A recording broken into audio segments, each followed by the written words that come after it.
Olá, meninos! Olá, meninas! Senhoras e senhores, beleza? Tudo bem com vocês? Vamos então a mais uma aula.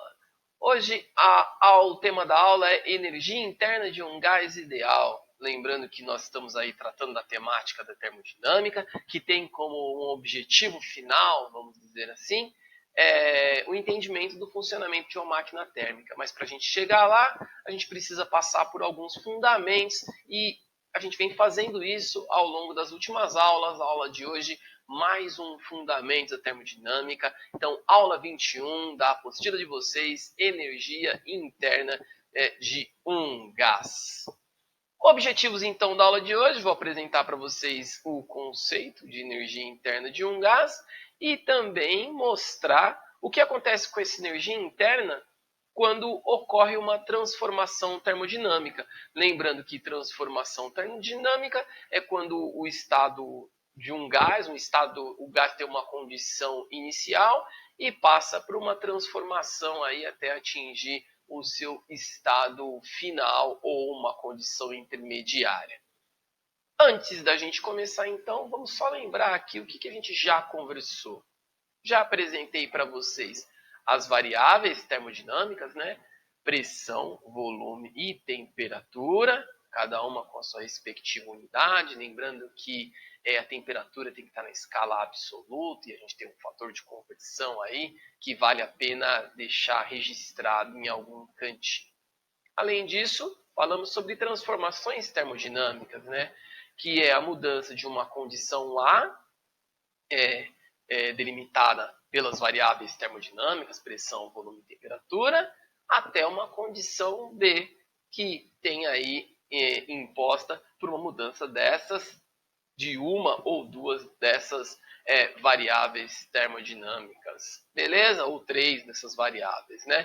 Dentro dessas transformações termodinâmicas, cada uma com a sua característica, a gente ressaltou a isotérmica, que a temperatura é constante, a isobárica, que a pressão é constante, e a isométrica ou isocórica, né, que o volume é constante. Beleza? Energia interna de um sistema qualquer, então. Um sistema qualquer, quando a gente fala de energia interna, a gente está falando da somatória das energias cinéticas e potenciais que compõem aí esse sistema qualquer. Quando a gente fala aí de energia cinética e energia potencial, energia cinética, a gente está falando daquela energia que está ligada ao movimento das partículas. A gente pode pensar em movimento de rotação, de translação das partículas, né? Eu tenho nas energias potenciais aí a energia de ligação entre as moléculas, tenho a energia também química armazenada aí, né, na ligação entre as partículas, mas para efeitos clássicos, o que importa para nós, o que é mais relevante aí na energia interna, eu falo de efeitos clássicos porque a gente poderia fazer um estudo quântico do gás e aí a gente teria que levar em conta diversos outros fatores, mas quando a gente fala de energia interna e essa energia interna levando em consideração um comportamento clássico do gás, o mais importante é a parcela da energia cinética, que tem tudo a ver com a energia térmica. Então, a energia cinética se traduz aí como a energia térmica do sistema.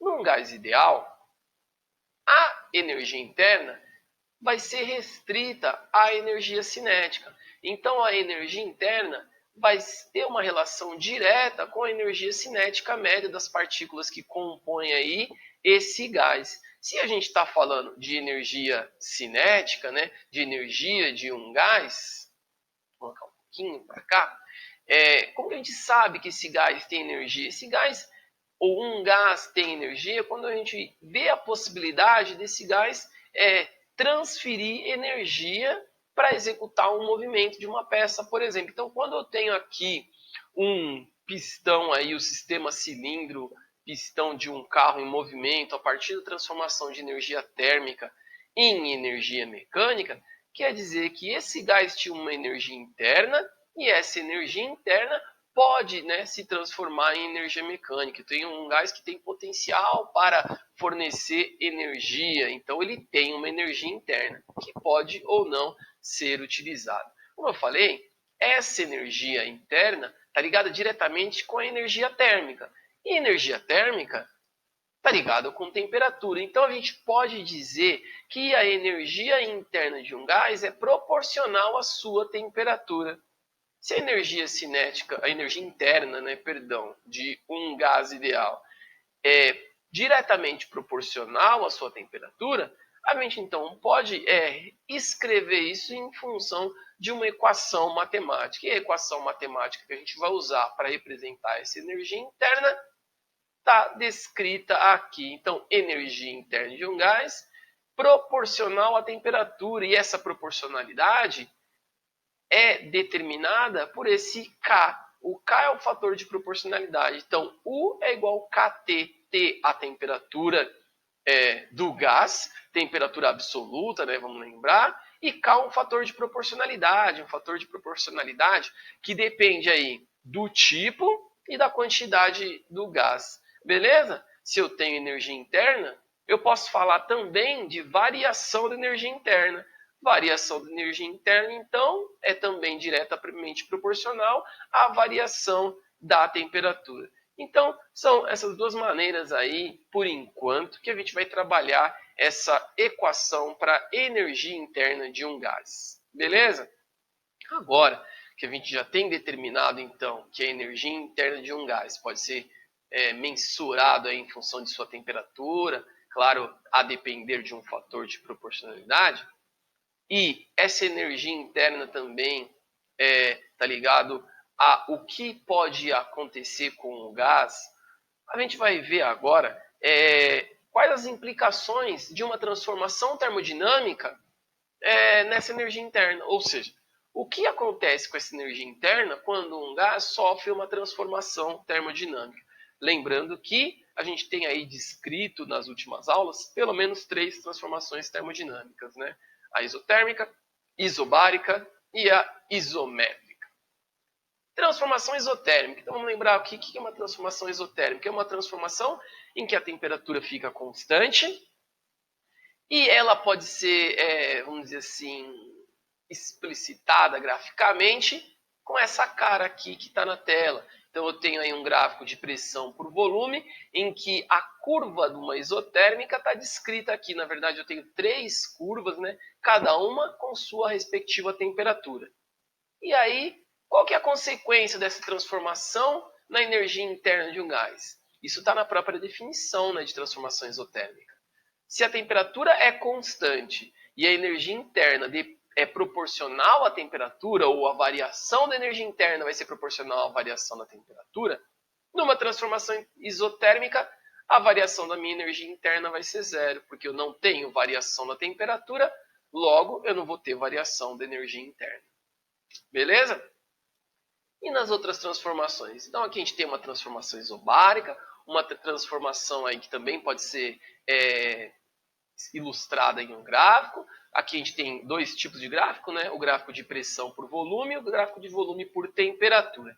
No gráfico de volume por temperatura fica mais explícito, né? Se eu tenho a mudança aqui de A para B, do estado A para o estado B, eu vou ter uma mudança de temperatura, um aumento de temperatura. E se eu tenho a mudança de B para A, eu tenho uma diminuição da temperatura.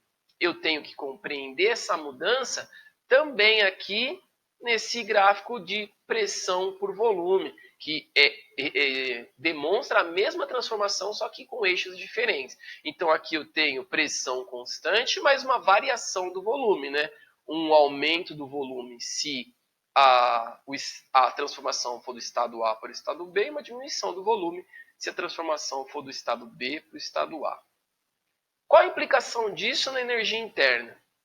Quando eu tenho uma transformação de A para B, ou uma expansão, né, do gás, um aumento do meu volume, eu vou ter um aumento da temperatura. Então, o aumento da temperatura implica aí um aumento da energia interna. Só que o contrário também é verdadeiro. Se eu tiver aí uma diminuição do volume, vou ter uma diminuição da temperatura, o que implica numa diminuição da energia interna. Ou seja, a minha energia interna pode ser positiva ou negativa, ou seja, eu posso ter um ganho de energia interna, posso ter um aumento de energia interna, ou eu posso perder energia interna, dependendo do sentido da transformação. Então, se eu tiver uma transformação isobárica, depende se eu tenho uma expansão ou uma contração do gás. Se o meu volume aumentar, eu vou ter um aumento de energia interna. Se o meu volume diminuir, eu vou ter uma diminuição da energia interna. E o mesmo raciocínio a gente pode usar para transformação isométrica ou isocórica. Só que olha o que acontece na transformação isocórica. O volume é constante. Numa transformação isométrica ou isocórica, o volume não muda durante a transformação. Se o volume não muda, eu tenho uma mudança aqui na pressão. Então, a pressão sofreu uma mudança. Lembrando que temperatura pode ser entendido como o produto de pressão por volume. O volume ficou constante, mas eu tive uma alteração na pressão, eu vou ter uma alteração na temperatura também. E aí, essa alteração na temperatura vai refletir também na minha energia interna. Do mesmo modo que na transformação isobárica vai depender do sentido da minha transformação, né? Aqui, então, quando eu tenho uma transformação de A para B, tive aumento da temperatura, aumento da pressão. Aumento da pressão, se temperatura está ligado ou é proporcional ao produto ou é indicada pelo produto de pressão por volume, volume constante, aumento da pressão, aumento da temperatura. Aumento da temperatura, aumento da energia interna. Portanto, a energia interna também vai depender aí do sentido da minha transformação e pode aí ter uma variação positiva ou uma variação negativa, ou seja, a minha energia interna pode aumentar ou diminuir a depender aí do sentido da minha transformação termodinâmica. Beleza, meninos e meninas? Acho que essa foi a mensagem de hoje. Espero que a mensagem, além de transmitida, tenha sido recebida. Nos veremos então durante as aulas para que eu consiga aí trabalhar junto com vocês as tarefas de classe. Beleza? Até a próxima então e nos veremos em breve.